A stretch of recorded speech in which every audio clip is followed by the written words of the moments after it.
You stop in front of the notice nailed to the wall of the Patee House Hotel. The paper is still wet. Somebody put it up an hour ago. It says in heavy black letters, "Wanted. Young, skinny, wiry fellows not over 18. Must be expert riders willing to risk death daily. Orphans preferred. You are 14 years old. Your father died a year and 3 months ago in a stable accident in Leavenworth. Your mother sells eggs at the St. Joseph Market and tells you not to think about it. You read the notice twice. Then you walk into the hotel. It is March 27th, 1860. In 1 week, a man on a horse will ride west out of this town carrying mail that has never been carried this fast before. You want to be that man. The man behind the desk is Alexander Majors. He owns a third of the Russell Majors and Waddell Company. He is tall, bearded, severe, and he is holding a Bible. He looks at you for a long time. You weigh 112 pounds. Your boots are too big. They were your father's. He says, "Can you stay on a horse for 100 miles? You say yes. He says, "Have you ever buried a man?" You say yes. Your father. He places your hand on the Bible. He makes you swear. No profane language, no liquor, no quarrels. You will conduct yourself every hour in a manner that will win the confidence of his firm. So help you God, you swear. He hands you a worn leather mochila. It is heavier than you expected. 4 cantinas, 4 pockets, for letters. The leather is dark with oil. There is no name carved into it. Mochilas don't belong to riders. They pass through them. The stable master shows you how to throw it over a fresh saddle in under 2 minutes. The first horse bites your shoulder. You don't make a sound. April 3rd, 1860, the first eastbound and westbound mochilas leave St. Joseph and Sacramento at the same hour, against each other across the continent. You are not the first westbound rider. You are the third. You take the mochila at Marysville, Kansas, at 4 in the morning, in cold rain. The keeper there is named Mrs. Hollenberg. She has 6 children and a husband who is somewhere in the back room coughing. She hands you the mochila. She hands you a tin cup of coffee. She says very quietly, "Keep her warm." You don't understand what she means. You think she's talking about the coffee. You ride out into the Kansas prairie. The grass smells like wet sage and old straw. You can hear wolves, but you cannot see them. The mochila slaps the saddle in rhythm with the horse.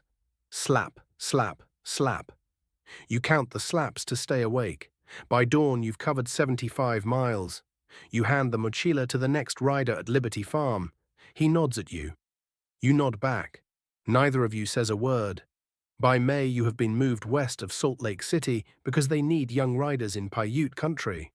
The stations there are not buildings. They are dugouts.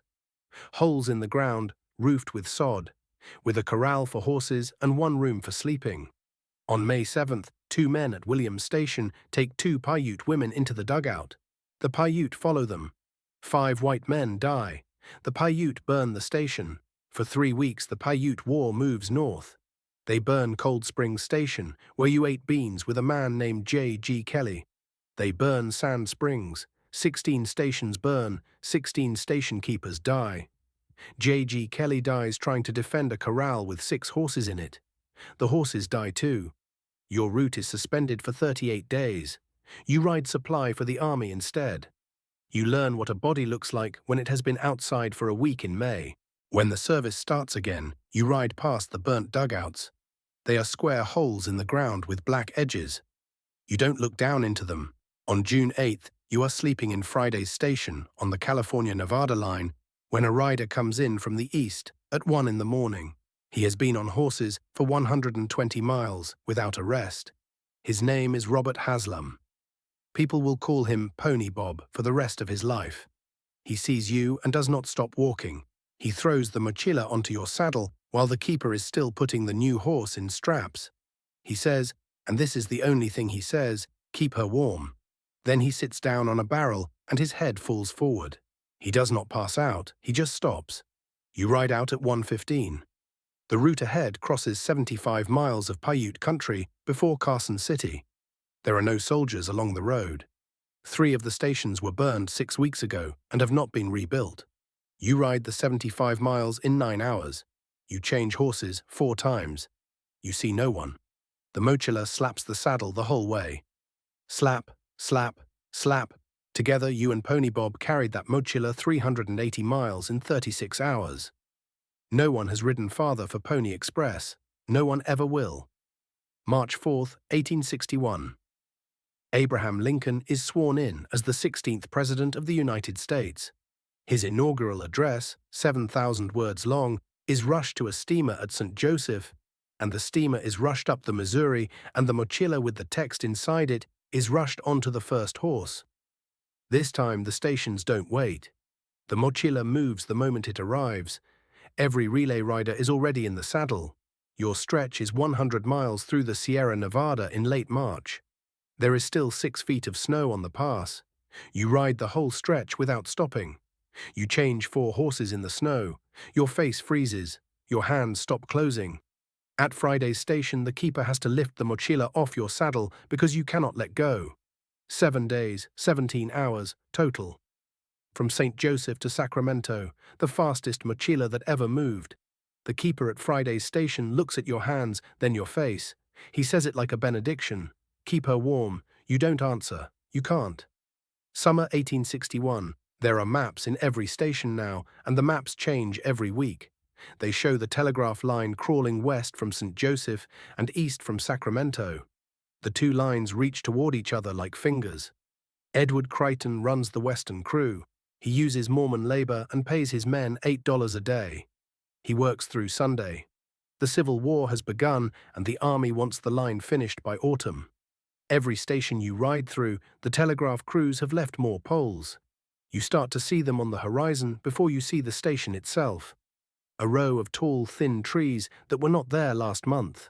Your mochila is now mostly Army dispatches. Pay rolls, troop movements. The civilian letters have thinned out to nothing. The other riders talk less. Some of them have started practicing the telegraph key in the back rooms of the stations. Most haven't. You don't. You don't know why. October 26, 1861, 2 days ago, Edward Crichton joined the Eastern and Western telegraph lines in Salt Lake City. The continent is wired. A message that took 10 days now takes 10 seconds. You are at Patee House Hotel in St. Joseph, the same lobby where you signed the Bible 18 months ago. The final westbound mochila is on the desk. 7 letters, the last mail Pony Express will ever carry. Another rider is there. His name is Joseph. He is 16. He has been a rider for 4 months. He is faster than you on a fresh horse. The dispatcher looks at both of you. He says, "It's the last one. You can pick. I don't care who takes it." Joseph looks at the floor. He says, "I'll take it if you want me to." You think about it for a long time. Your contract ends today regardless. You will be paid the same whether you ride or not. There is a coach to Leavenworth at 6 in the morning. Your mother does not know if you are alive. You say, "I'll take it." You don't know why. You think it is because of Mrs. Hollenberg. You think it is because of Pony Bob. You think it is because of the keeper at Friday's station who had to lift the mochila off your saddle in March. You throw the mochila over the horse. You ride out at 3 in the afternoon. The dispatcher does not say goodbye. At the first station, the keeper hands you fresh horses and says, "Keep her warm." His voice catches on the last word. He has been a keeper for 18 months. He will not be one tomorrow. 11 days later, you ride into Sacramento. The Alta Telegraph office is already humming with traffic from the east. You hand the mochila to a clerk who is not expecting you. He takes it without looking up. You are 22 years old. Russell, Majors and Waddell went bankrupt in 1862. They had borrowed $200,000 to keep the service running, and they lost every dollar of it. Pony Bob is working in a Wells Fargo stable in Wadsworth, Nevada. He is 41. His ride to Friday's station crippled his right shoulder. He can no longer mount without help. You walk into the Patee House Hotel in St. Joseph. The lobby has not changed. They have added a glass case along the wall opposite the front desk. Inside the case is one mochila, leather dark with oil, 4 cantinas, no name carved into it. The card beside it says, "Last mochila, St. Joseph to Sacramento, October 26th through November 7th, 1861. You stand there for a long time, then you put your hand against the glass. You can see the marks where someone, many someones, threw it over a saddle in under 2 minutes. The leather remembers everything. You understand now what Mrs. Hollenberg meant on the 4th of April, 1860, in cold rain at 4 in the morning. She wasn't talking about the coffee. She was passing you something older than the Pony Express, older than the route, older than the horses. Her father had been a stagecoach driver in Ohio. Her grandfather had carried mail on foot in Pennsylvania. They had said it too, every one of them, to everyone who came after. Keep her warm. The mochila in the glass case crossed the continent 308 times in 18 months, 605,000 miles, give or take. It was carried by 183 riders. It does not remember any of their names. It remembers their hands. You take your hand off the glass. You walk out of Patee House into the St. Joseph Street. The telegraph poles run all the way down to the Missouri now. The wires hum in the cold. You keep walking.